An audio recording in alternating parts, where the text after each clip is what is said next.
معزز سامعین، السلام علیکم۔ امید کرتی ہوں کہ آپ سب خیریت سے ہوں گے، خوش ہوں گے، آباد ہوں گے۔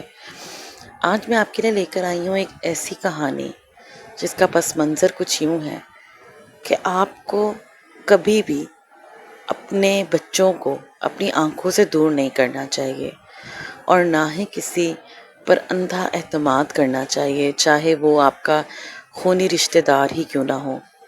بعض اوقات آپ کی خوشیوں کو انہی کی نظر لگ جاتی ہے۔ کہانی کا آغاز کرتے ہیں۔ یہ کہانی ایک حقیقی واقعے سے متاثر ہے۔ یہ واقعہ مارچ 2017 میں بھارت کی ریاست کرناٹک کے شہر مگاڈگی میں پیش آیا تھا، جسے ٹائمز آف انڈیا اور دیگر اخبارات نے رپورٹ کیا۔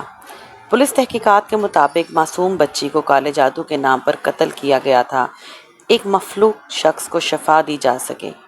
رات کے تقریباً 9 بج رہے تھے۔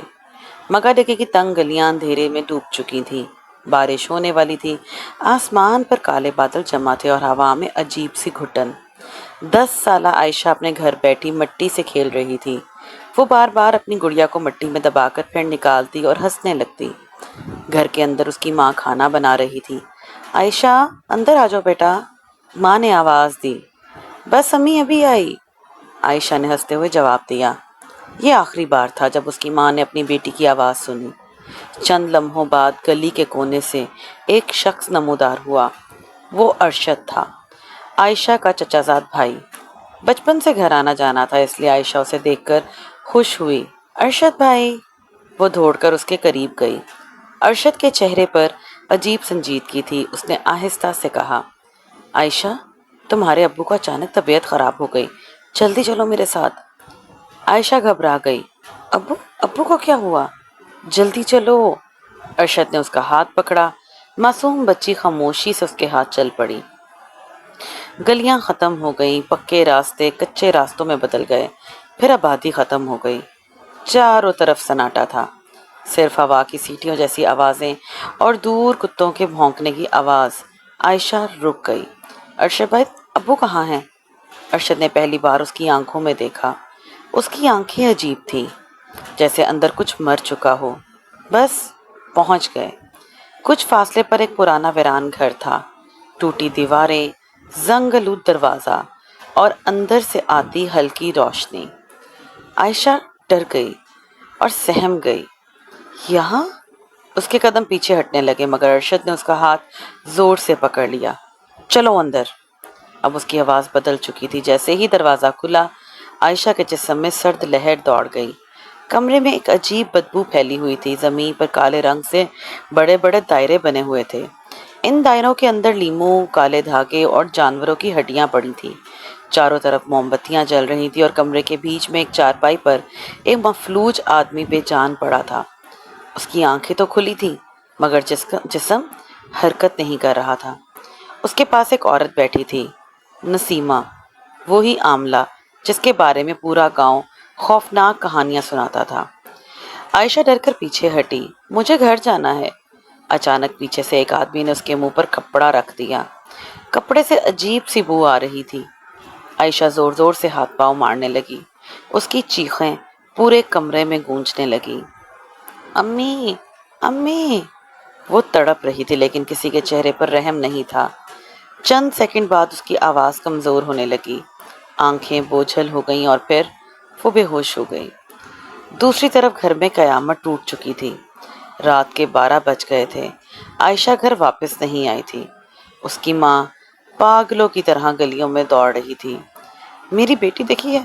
کسی نے میری بیٹی کو دیکھا یہاں آتے جاتے؟ اس کا باپ ہر دروازہ کھٹکھٹا رہا تھا۔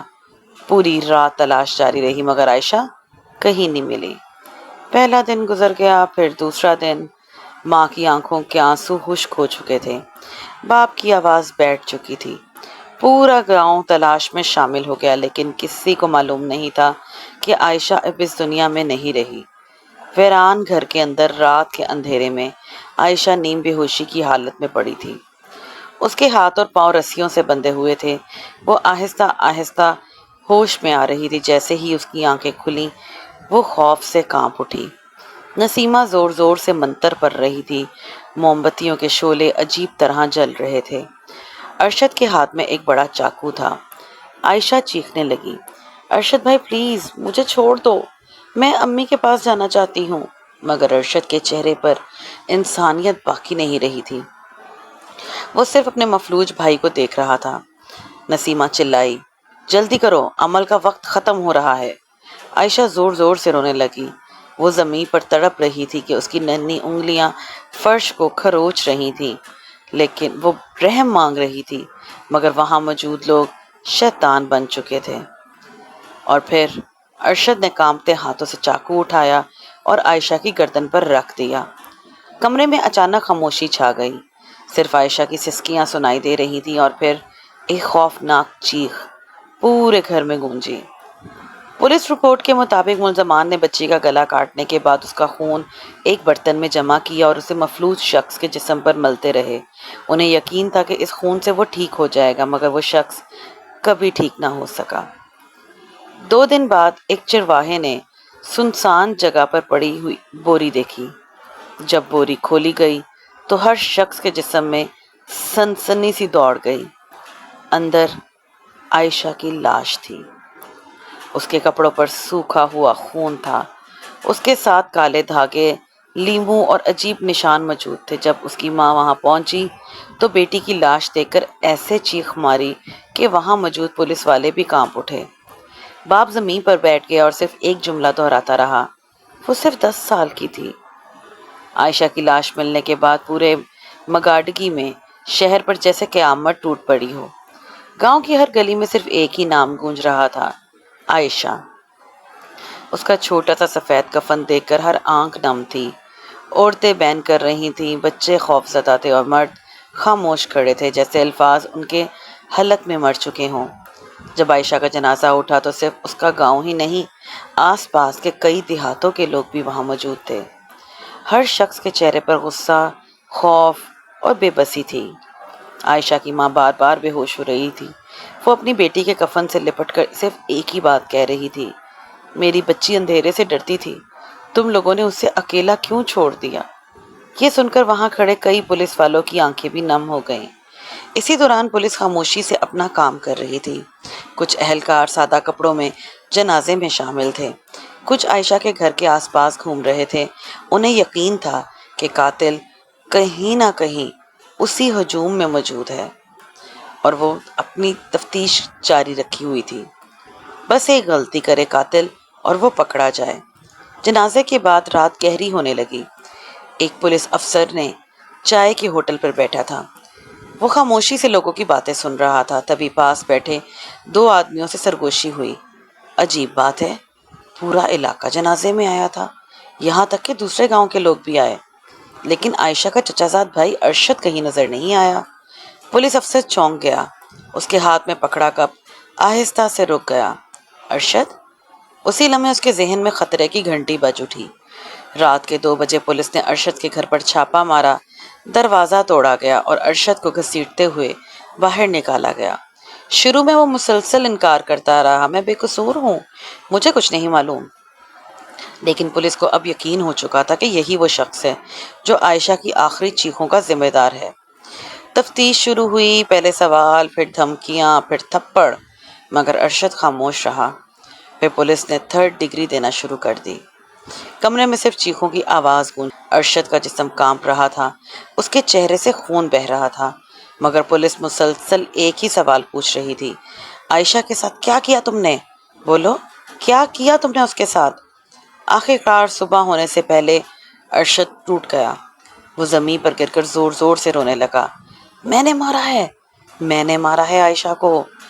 کمرے میں خاموشی چھا گئی، پھر اس نے کانپتی آواز میں پوری کہانی سنانا شروع کی، ویران گھر، آملہ نسیمہ، کالے جادو کا عمل، خون اور قربانی۔ ہر لفظ سنتے ہوئے پولیس والوں کے رونگٹے کھڑے ہو گئے۔ ارشد کی نشاندہی پر پولیس نے فوراً اس ویران گھر پر چھاپا مارا، وہاں سے کالے دھاگے، خون آلود کپڑے، چھڑی، لیموں اور بھی بہت سامان ملا اور عملیات کا سامان برآمد ہوا۔ آملہ نسیمہ کو بھی گرفتار کر لیا گیا۔ ارشد کے مفلوج بھائی کو بھی پولیس نے حراست میں لے لیا۔ خبر پورے شہر میں آگ کی طرح پھیل گئی، لوگ غصے سے پاگل ہو گئے۔ ہزاروں افراد سڑکوں پر نکل آئے، ہر طرف ایک ہی نعرہ گونج رہا تھا، قاتلوں کو پھانسی دو، سرے عام پھانسی دو۔ عورتیں رو رہی تھیں، مرد مشتعل تھے، اور ہر باپ اپنی بیٹی کو سینے سے لگا کر کہہ رہا تھا۔ کئی ہفتوں تک یہ کیس پورے ملک میں خبروں کی زینت بنا رہا، اور آخرکار حکومت نے اس کیس کو مثال بنانے کا فیصلہ کیا۔ عدالت نے ارشد عاملہ نسیمہ اور اس کے ساتھیوں کو سزائے موت سنا دی، اور پھر ایک صبح ہزاروں لوگوں کے سامنے انہیں سرے عام پھانسی دے دی گئی۔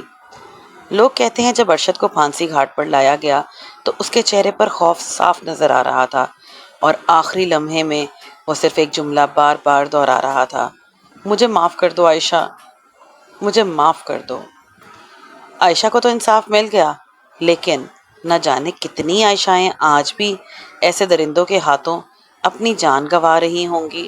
خدا را جعلی عاملوں، کالی جادو کرنے والے اور انسانیت کے دشمن کی نشاندہی کرنے والے اپنے بچوں کو محفوظ رکھیں، کیونکہ کبھی کبھی اصل شیطان قبرستانوں میں نہیں، انسان کے روپ میں ہمارے آس پاس گھوم رہے ہوتے ہیں۔ امید کرتی ہوں آپ کو آج کی کہانی پسند آئی ہوگی۔ کمنٹ سیکشن میں اپنی رائے کا اظہار کیجیے گا، چینل کو سبسکرائب کر لیجیے گا، بیل آئیکن کو کلک کرنا مت بھولیے گا تاکہ آپ کو میری اگلی کہانی کا نوٹیفیکیشن بر وقت ملتا رہے۔ بہت جلد ملتے ہیں ایک نئی کہانی کے ساتھ، تب تک کے لیے مجھے دیں اجازت، اپنا بہت خیال رکھیے گا۔ اللہ حافظ۔